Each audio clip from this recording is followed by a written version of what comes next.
When to get a timing belt replacement for your car by Saul's Autotech. Timing belt.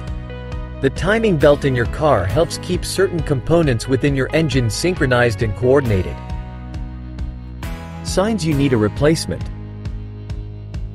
Ticking sound from engine.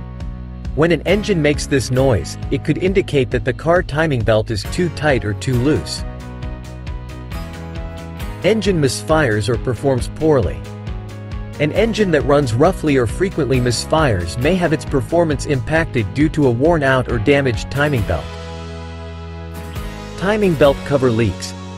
If the timing belt is damaged, the seals of the cover can likewise fail and allow oil to seep out. Engine not starting. If your engine completely fails to start or has increased difficulty starting, then this could point to issues with your timing belt. Reduced engine power. This can negatively impact your acceleration and the overall performance of your vehicle. Come take your vehicle down to Saul's Autotech.